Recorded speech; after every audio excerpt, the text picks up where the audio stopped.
হযরতে হুযায়ফা রাদিয়াল্লাহু তাআলা আনহু বসবাস করতেন ইরাক এলাকার পার্শ্ববর্তী এলাকায়। হযরতে হুযায়ফা ডাক দিয়া বলে, জগতের মানুষ গো, ও দুনিয়ার মানুষ, আমি হুযায়ফা আমার জন্মের পরে কোনোদিন আমি আমার আব্বাকে দেখি নাই। এখানে অনেক সন্তানেরা আছেন যাদের বাবা নাই, বাবা হারা এতিম হয়ে এখানে বসেছেন। সন্তান একবার চিন্তা করে দেখেন, ওই বাবা জান যে কবরে, একটা বারও তো আপনি আপনার আব্বা জানকে আপনার চোখ দিয়া দেখতে পারতেছেন না। বিদেশ থাকলে ইমু কলের মাধ্যমে, হোয়াটসঅ্যাপের মাধ্যমে ভিডিও কল দিয়া দেখা যায়, কিন্তু বাবা যে কবরে, ওই বাবারে একটাবার দেখতে পারতেছেন না। কারণটা কি? বাবা কবরে শুয়ে রইছেন। হযরতে হুযায়ফা বলেন, দুনিয়ার মানুষ গো, ও দুনিয়ার মানুষ। আউটের সাউন্ড একটু কমাও, আউটের যে সাউন্ডটা এটা কমাও, কানে হুইসেল দিতেছে। এ দুনিয়ার মানুষ, আমি যখন আমার আব্বা জানকে পাই নাই, একবারে ক্ষুদ্র বয়স, আমাকে ইরাক এলাকার একজন ভালো আলেমে দিন ডাক দিয়া নিয়ে গেলেন। উনি আমার ডাক দিয়া বলতেছেন, ছোট বাচ্চা, তোমার তো আব্বা জান দুনিয়াতে নাই, তো তুমি দুনিয়াতে থাকা অবস্থায় কি করবা, কোনো পরামর্শ তোমার আছে কিনা? ছেলে ডাক দিয়ে বলে, হুজুর কোনো পরামর্শ নাই, তবে আমাকে যদি কেউ লালন পালন কইরা আমার দায়িত্ব নেয়, আমার বড় শখ, যেহেতু বাবারে জীবনে দেখি নাই, আলেমী দিন হইয়া বাবার জন্য একটু দোয়া করতাম। এখানে অনেক মানুষ আছে যাদের ছেলে মেয়ে তাদের জন্য দোয়া করবে এই আশা করে মাদ্রাসায় দিচ্ছে, আছে না? এখানে অনেক মানুষ আছে বলে, হুজুর বাপ মারে যে কবর দিয়ে আসছি, বাপ মা কবরে কেমন আছে এই খবর জানবো দূরের কথা, বছরে সে একবার বাবা মার কবরের কাছে যায় না। তুমি যা আলেম, বাবা মার কবরের কাছে যাও না। আল্লাহর নবী কয়, কোনো সন্তান যদি কোনো বৃহস্পতিবার দিবাগত রাত অথবা বৃহস্পতিবার আসরের পরে শুক্রবার মাগরিবের আগে কোনো বাবা মার সন্তান বাবা মায়ের কবরের সামনে যায়, পশ্চিমকে পিছ দিয়া মুখ বরাবর তাকে রব্বির হামহুমা কামা রব্বায়ানি সগীরা বইলা দোয়া করে, দোয়া কইরা চোখের এক ফোঁটা পানি ফেলার আগে আল্লাহ তার মা বাপরে মাফ করে দেয়। আল্লাহর নবী কয়, প্রত্যেক বৃহস্পতিবার দিবাগত রাত শুক্রবার মাগরিবের আগে কোনো সন্তান যদি তার বাবা মার জন্য দোয়া করে, ওই সন্তানের বাবা মা কত খুশি হয় জানো? নবী কেমন বলে, একটা সমুদ্রে ডুইবা যাচ্ছে একটা ব্যক্তি, ওই সমুদ্রে ডুবন্ত ব্যক্তিকে হঠাৎ করে নৌকা দিয়ে উদ্ধার করলে সে যত খুশি হয়, একটা সন্তানের বাবা মা মরার পর ওই সন্তান তার বাবা মার কবরের সামনে যায় দোয়া করলে ওই বাবা মা এমন খুশি হয়। আর জোরে বললেন না সুবহানাল্লাহ। মুসলমান ইমানদার একটু মনোযোগ দিয়া শুনেন। আল্লাহর নবী রাহমাতুল লিল আলামিন নবী, মদিনার তাজেদার হুজুরপুর নূর সাল্লাল্লাহু আলাইহি ওয়াসাল্লামার হাদিসে মুবারাকার আমল করতে লাগলেন। হযরত হুযায়ফা ডাক দিয়ে বলেন, এ হুজুর, আমার মা নাই, আমার আব্বা নাই গো, আপনি যদি আমার লালন পালন করেন, আমার শখ আমি একজন আলেমী দিন হব, আমি আমার মা বাবার খেদমত করতে পারি নাই, মা বাপকে দেখি নাই, আমি আমার আম্মা আব্বার জন্য দোয়া করতে পারবো। হুজুর বলেন, বাবা আমার সামনে আসো। আল্লামা রুমি রহমতুল্লাহ আলাই মস্তবি রুমির মধ্যে লিখতেছে, সুহবতে সা লে তোরা সালে কুনাত, সুহবতে তা লে তোরা তা লে কুনাত। বন্ধুরা রে আমার, ভালো মানুষের সোহবতে থাকলে ভালো হইবা, খারাপ মানুষের সোহবতে থাকলে খারাপ হইবা।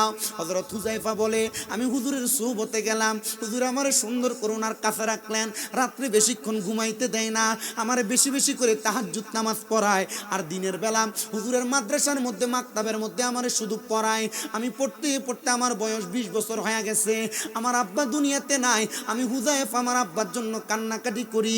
হুজুর বলে, বাবা আমি তোমার এলমে দিন শিখাইছি, এলেম হলো 2 প্রকার, এই 2 প্রকার এলেম তুমি শিক্ষা গ্রহণ কইরা তুমি যদি দুনিয়াতে থাইকা আরো কিছু এলেম অর্জন করতে পারো, এলমে শরীয়ত, এলমে তরিকত, এলমে হাকিকত, এলমে মারিফত, এগুলো যদি অর্জন করতে পারো, এই 4 প্রকার এলেম অর্জন করতে পারলে তোমার বাবা কোথায় আছে আমি তোমার দেখানো লাগবে না, মুরাকাবার মধ্যে বইসা তুমি তোমার বাবার অবস্থান জানতে পারবা।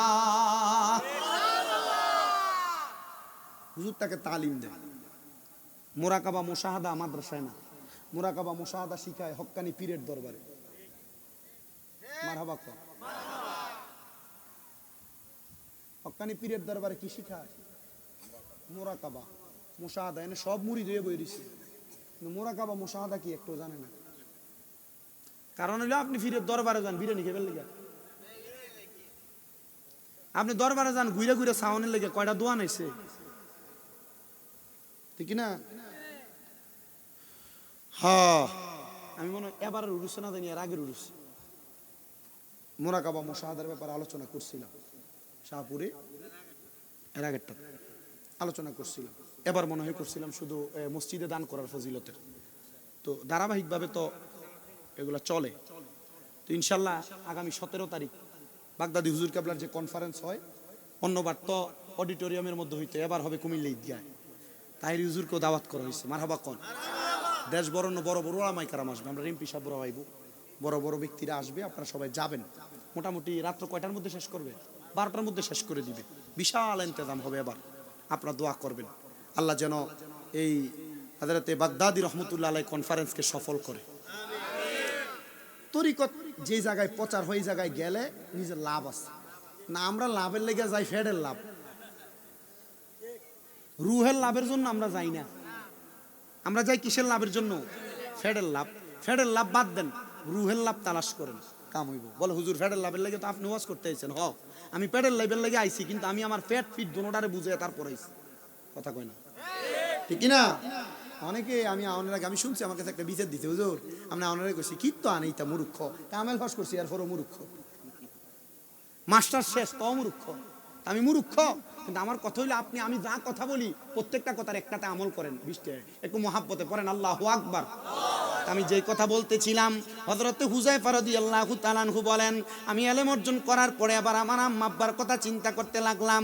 হুজুর বলে, বাবা এবার আমার সামনে আসো, এখন থেকে রাত্রবেলা তুমি আমাকে একটু সময় দাও, আমার সঙ্গে তরিকতের খেদমত করো। হুযায়ফা বলে, আমি তরিকতের খেদমত করা শুরু করলাম। হযরত হুযায়ফা ডাক দিয়া কয়, জগতের মানুষ রে, আমি যখন তরিকতের খেদমত করতে লাগলাম, এবার একদিন আমি রাত্রবেলা আমার নামাজের মুসল্লায় বৈশাখ কান্না করতে লাগলাম। আমার হুজুর উনি গেলেন ওনার খেদমতের কাজের জন্য, আয়েশা দেখতেছে আমি হুযায়ফা কান্নাকাটি করি। আমার আয়েশা ডাক দিয়া কয়, এ হুযায়ফা তুমি কেন এমন ভাবে কান্নাকাটি করো? আমি ডাক দিয়া বললাম, হুজুর জন্মের পর থেকে মা বাবার পরিচয় জানি না, কেউ জিজ্ঞাসা করলে মা বাবার নাম পর্যন্ত বলতে পারি না।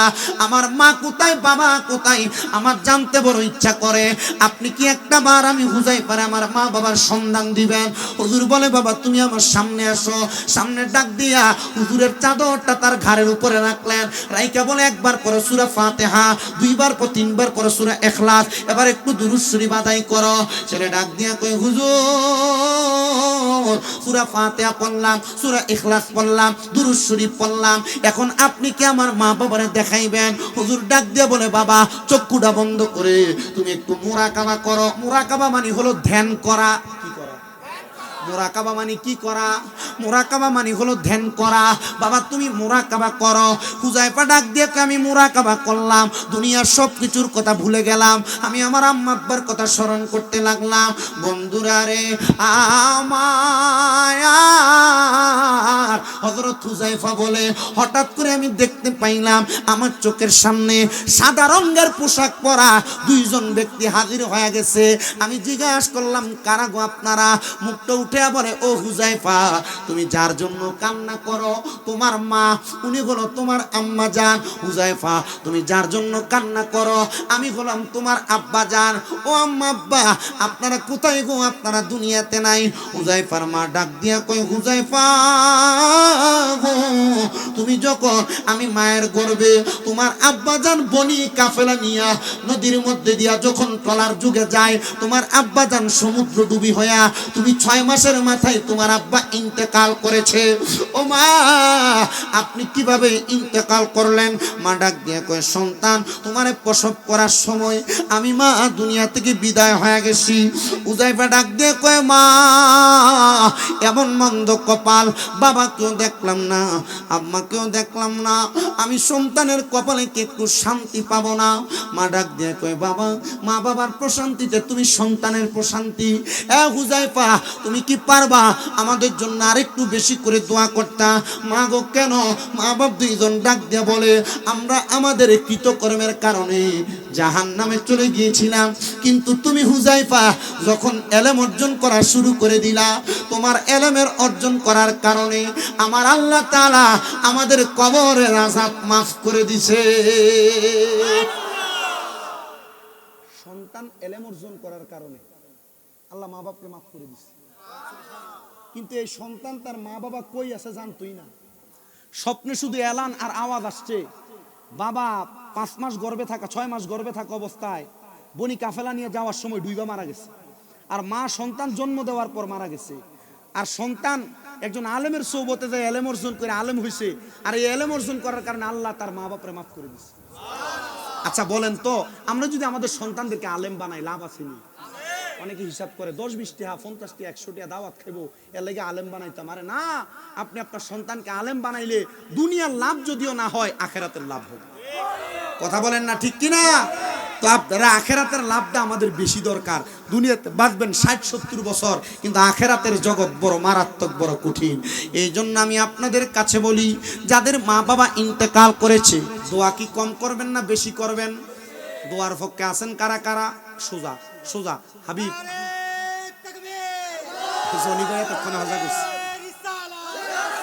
কমাও কমাও, সাউন্ড কমাও, বাইরের সাউন্ড কমাও। জিন্দাবাদ জিন্দাবাদ জিন্দাবাদ জিন্দাবাদ জিন্দাবাদ জিন্দাবাদ। সবাই পড়েন আলহামদুলিল্লাহ। হযরত হুযায়ফা ডাক দিয়ে কয়, জগতের মানুষ আমি বুঝতে পারলাম আমার মা আমার বাবা জান্নাতি আমার এলেমের কারণে।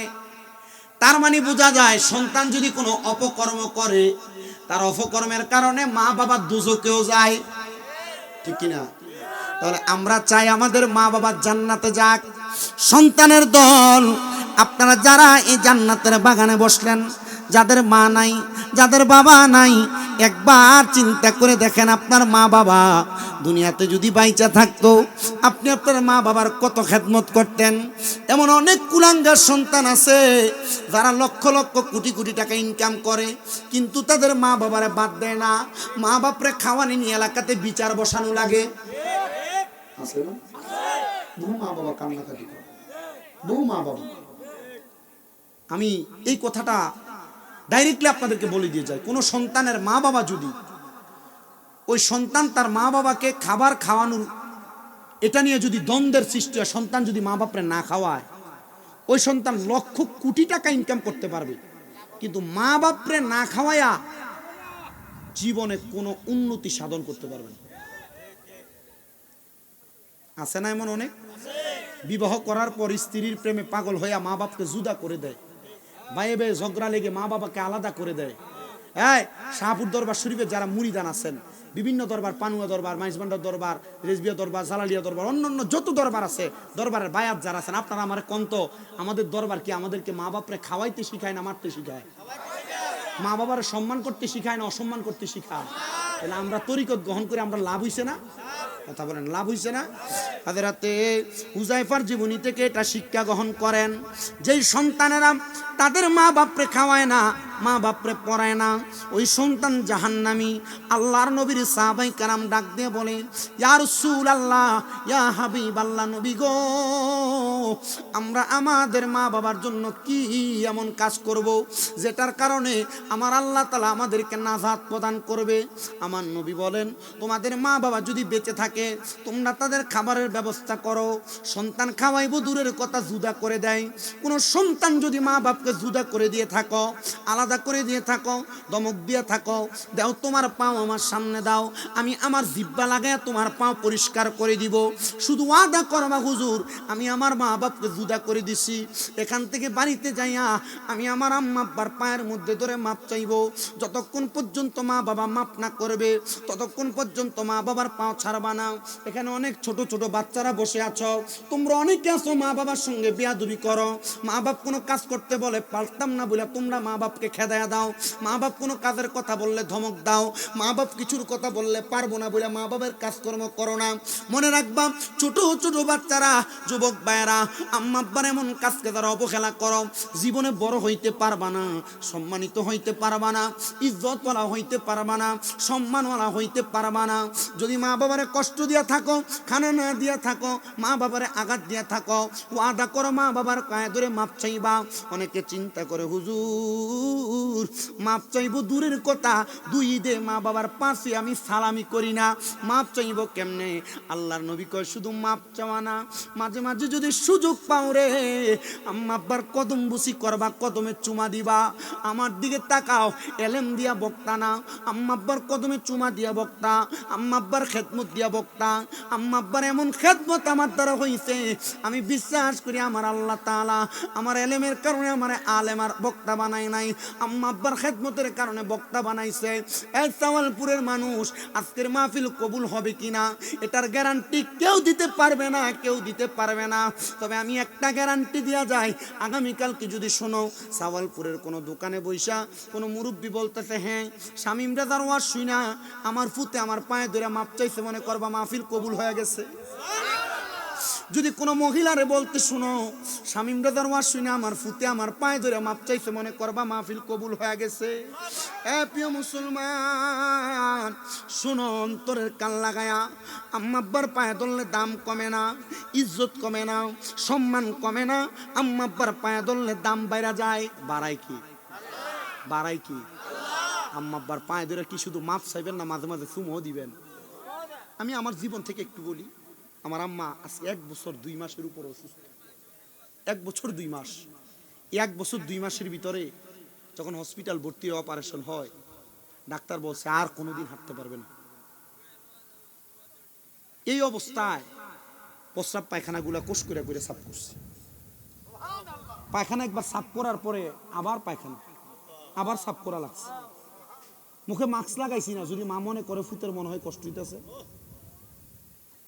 ডাক্তারের কাছে নিয়ে যাওয়ার পর ডাক্তার যখন বলছে দেরি হবে, আস্তে আস্তে হাঁটবে, তখন বললাম পারলে 10-15 লাখ টাকা নিয়ে যান, আমার আম্মাকে হাঁটার ব্যবস্থা করে দেন। আমাকে হাত দিয়ে বলছে শামীম সাহেব টাকা দিয়ে যদি হাঁটতো তাহলে অপারেশনের পরের দিনে হাঁটতো, আপনি খেদমত করেন। এখন ডাক্তারের কাছে নিলে ডাক্তার বলে আপনি যে খেদমত করছেন এই রুগী কোনোদিন যে হাঁটে 100-র ভিতরে 1% হাঁটে, 100-র ভিতরে 1% হাঁটে। আলহামদুলিল্লাহ এখন আমার আম্মা ওয়ালে ধরে ধরে ঘরে হাঁটে। এখনো ঘুম থেকে সজাগ হইলে আমার আওয়াজ শুনলে এখনো নাস্তার প্লেটটা আমার জন্য আমার রুমে নিয়ে যায়। আপনাদের কষ্ট হইতেছে? আচ্ছা যাদের মা বাবা নাই আপনারা একটু চিন্তা করে দেখেন, আম্মা আব্বা যদি বাইচা থাকতো, যদি আম্মা আব্বারে প্রতি ঈদে একটা কাপড় কিনে দিতেন 1-1.5 হাজার টাকা লাগতো না? আচ্ছা আম্মা আব্বা যদি বাইচা থাকতো, যদি আম্মা আব্বারে আপনি প্রতিদিন 100 টাকা করে বাফেরি দিতেন, মাসে 3,000 টাকা লাগতো না? আম্মা আব্বা যদি বাইচা থাকতো, আম্মা আব্বারে যদি আপনি প্রতিদিন ভাত খাওয়াইতেন, মাসে যদি 2,000 টাকা করে খরচ হইতো, বাপ মায়ের কি আপনি বছরে 24,000 টাকা খরচ করা লাগতো না? আব্বা ওই মা কবরে, ওই বাবা কবরে, সোহাদে কারবালার মাহফিল, আম্মা আব্বার জন্য খাস করে দোয়া করা হবে। নবী বলেন দুনিয়াতে কোনো সন্তান যদি তার মা বাবার জন্য 1 দিরহাম খরচ করে, আল্লাহ তার 1,00,000 কোটি গুণ বাড়ায়া তার সম্পদ দিয়া দেয়। আপনারা যারা এখানে বসছেন, মা বাপ যদি বাইচা থাকতো মা বাপরে খাওয়াইতেন, মা বাপরে পড়াইতেন। আল্লাহর নিয়ামতের শুকরিয়া আদায় করো। যদি তোমরা আমার ইবাদত করো, আমরা নামাজ পড়ি আল্লাহর জন্য, রোজা রাখি আল্লাহর জন্য, দান সদকা যত রকমের ইবাদত সব করি আমরা আল্লাহর জন্য, শুকরিয়া আদায় করব আমার আল্লাহর। সাহাবায়ে কেরামের কাছে যখন আমার নবী এই বাক্যের কথা বলে, সাহাবায়ে কেরাম আমার নবীকে ডাক দিয়া বলি ইয়া রাসূলুল্লাহ আপনি বলেন না আল্লাহর প্রশংসা করলে, আল্লাহর শুকরিয়া আদায় করলে লাভটা কি হবে? নবী আমার বলেন উম্মত আমার আল্লাহ তাআলা অটোমেটিকলি নিয়ামত বাড়ায়া দিবে। ও হুজুর কেমন নিয়ামত বাড়ায়া দিবে? এ সাওয়ালপুর এলাকার পর্দার অন্তরালের আম্মু জিরা গো, তোমাদের যাদের সংসারের মধ্যে রোগ বালা মুসিবত ছাড়ে না, তোমাদের যাদের অভাব অনটন যায় না, তোমাদের যাদের মুসিবত দূর হয় না, এখানে যারা আছেন আমার যুবক ভাই মুরব্বী বাবারা ছোট বাচ্চারা, আমি আপনাদেরকে বলবো আপনাদের যাদের দুনিয়ার জমিনে থাক অবস্থায় ইনকামে বরকত হয় না, হবে কেমনে? আপনারা আমার তো আল্লাহ তাআলার শুকরিয়া আদায় করা হয় না সময় মতো। যদি আপনারা আমরা আল্লাহ তাআলার শুকরিয়া নিয়ামতের বেশি বেশি করে আদায় করে, আল্লাহ তাআলা অটোমেটিকলি আমাদেরকে নিয়ামত বৃদ্ধি করে দিবে। 300 টাকা ইনকাম করে যদি আপনি বলেন আলহামদুলিল্লাহ, 3 লাখ টাকা কামাই করে এত শান্তি পাবে না। আপনি 300 টাকার মাঝে যে প্রশান্তি খুঁজে পাবেন একমাত্র আল্লাহ তাআলার শুকরিয়া আদায় করার কারণে। আল্লাহর নবীর খাদেমুর রাসূল সাহাবী হযরত হযরতে আনাস ইবনে মালিক রাদিয়াল্লাহু তাআলা আনহু আমার নবীকে প্রশ্ন করি, ইয়া রাসূলুল্লাহ, আপনি নবী বলেন না আল্লাহর নিয়ামতের শুকরিয়া কেমন করে আদায় করে? নবী আমার বলে তিনটা মাধ্যমে নিয়ামতের শুকরিয়া আদায় করা যায়। এক নাম্বার, আল্লাহর কোন বান্দা যখন নামাজ আদায় করে, নামাজের মধ্যে আমার আল্লাহ তাআলাকে সুবহানা রাব্বিয়াল আলা বলে, সুবহানা রাব্বিয়াল আযীম বলে আমার আল্লাহ তাআলার শুকরগুজার করে, আল্লাহ তাআলা বান্দার শুকরিয়া কবুল করে নেয়। দুই নাম্বার, বান্দার জবান দ্বারা সুবহানাল্লাহ ওয়ালহামদুলিল্লাহি ওয়া লা ইলাহা ইল্লাল্লাহ ওয়াল্লাহু আকবার লা ইলাহা ইল্লাল্লাহু ওয়াহদাহু লা শারীকা লাহু লাহুল মুলকু ওয়া লাহুল হামদু ইউহয়ী ওয়া ইউমীতু ওয়া হুয়া আলা কুল্লি শাইইন কাদির। যখন বান্দা তার জবান দ্বারা বলে, দুই নাম্বার আল্লাহ তাআলার নিয়ামতের শুকরিয়া আদায় হয়ে যায়। জোরে বলেন সুবহান। তিন নাম্বার, আল্লাহর বান্দা যখন আমার আল্লাহ তাআলার কালামুল্লাহ শরীফের তেলাওয়াত করে, আল্লাহ তাআলা বান্দার নিয়ামতকে বাড়ায়া দেয়, কিন্তু নিয়ামতের সাথে আরেকটা জিনিস বাড়ায়া দেয়, ওটা হলো বান্দার ঈমান।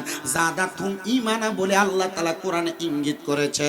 আল্লাহর কোরআন তেলাওয়াতের মাধ্যমে আল্লাহ তাআলা বান্দার হায়াত বৃদ্ধি করে দেয়। দুই নাম্বার, বান্দার ঈমান বৃদ্ধি করে দেয়। তিন নাম্বার, বান্দার রিজিক বৃদ্ধি করে দেয়। চার নাম্বার, বান্দার অভাব দূর করে দেয়। পাঁচ নাম্বার, ওই বান্দাটা যখন দুনিয়াতে ইন্তেকাল করে, বান্দাটাতে ঈমানের সাথে মরণ দান করে। এই জন্য কেউ জবান বন্ধ রাখবেন না, জবানটা ছেড়ে দিয়ে আল্লাহ তাআলার নিয়ামতের শুকরিয়া আদায় করার জন্য মুহাব্বতের আওয়াজে আমার আল্লাহ তাআলার কালামুল্লাহ শরীফের তেলাওয়াত করেন আর পড়েন, আউযু বিল্লাহি মিনাশ শাইতানির রাজীম বিবারাকাতি বিসমিল্লাহির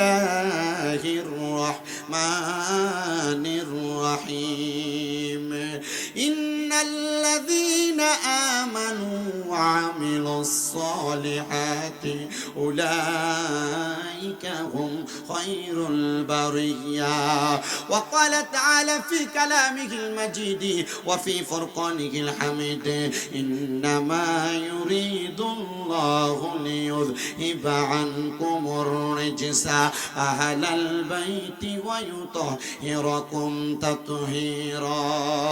ওয়া ক্বালা ফি হাদিসিশ শরীফ আন আনাস ইবনে মালিক রাদিয়াল্লাহু তাআলা আনহু ক্বালা সামি'তু রাসূলুল্লাহি সাল্লাল্লাহু আলাইহি ওয়াসাল্লাম ইন্না মিন আশরাতিস সাআতি আন ইয়ারফা'আল ইলমু ওয়া ইয়াকসুরাজ জাহল ওয়া ইয়াকসুরাজ জিনা ওয়া ইয়াকসুরাশ শারবুল খামরি ওয়া ইয়াকিল্লার রিজাল ওয়া ইয়াকসুরান নিসা হাত্তা ইয়াকুনা লি খামসিনা ইমরাতান আল কাইয়িমুল ওয়াহিদ মুত্তাফাকুন আলাইহি আও কামা ক্বালা আলাইহি সালাতু ওয়াস সালাম। ওয়া ক্বালা ফি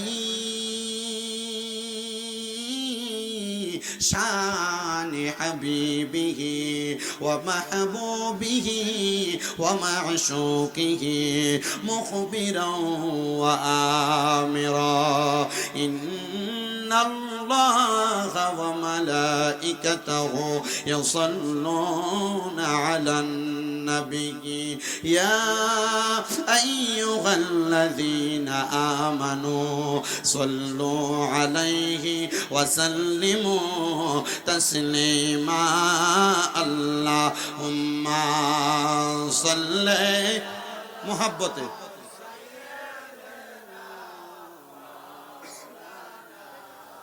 মুহাম্মদ ওয়া আলা আলিহি।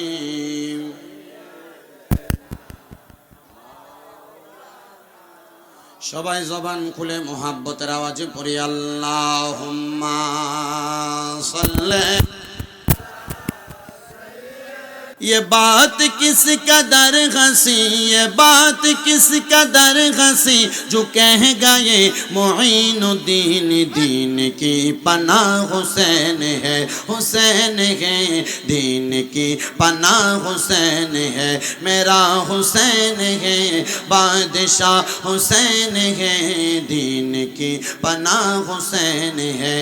ये अस्सलाम या हुसैन, अस्सलाम या मेरा हुसैन दीन की पनाह हुसैन है मेरा हुसैन तुझे सलाम मेरा हुसैन तुझे सलाम मेरा हुसैन तुझे सलाम मेरा हुसैन तुझे सलाम अस्सलाम या हुसैन अस्सलाम या हुसैन दीन की पनाह हुसैन है जिसने हक करबला में अदा कर दिया अपनी नाना का वादा वफा कर दिया सब कुछ उम्मत की खातिर फिदा कर दिया घर का घर सब सुपर ये खुदा कर दिया उस हुसैन इब्न हैदर पे लाखों सलाम मेरा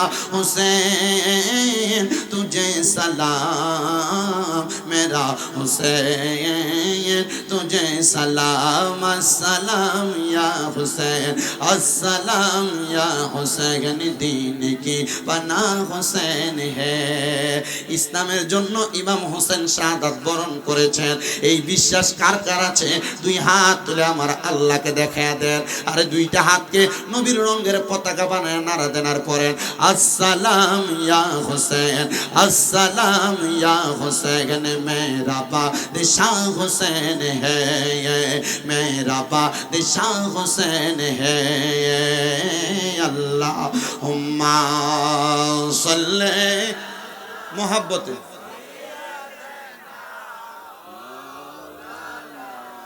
मुहम्मद व अला आली মাওলানা জবান খুলে দুরূদ শরীফ পড়ার পরে আবার একটু জিকির করেন লা ইলাহা লা কালমা লা ইলাহা ও লা ইলাহা ইল্লাল্লাহ লা লা ইলাহা ইল্লাল্লাহ লা ইলাহা লা বলেন আমরা বড় ভাগ্যবান আমরার নবী আল্লাহর মেহমান আল্লাহ দয়া করে করলেন দান আল্লাহ দয়া দান আমরার নবী ঈমানের মান লা ইলাহা इल्लल्लाह ला इलाहा कायल हो मैं वलियों का अब्दुल कादिर जिलानी का कायल हो मैं वलियों का अब्दुल कादिर जिलानी का मानती है हर जब दिल से ये जर जर पीरो मुर्शिद का ला इलाहा ला जिक्र ला इलाहा বন্ধু নামাজ রোজা চাইরো না কেহ মা বাবার খেদমত চাইরো না আমার নবীর দরুদ হইল না বলেন নবীর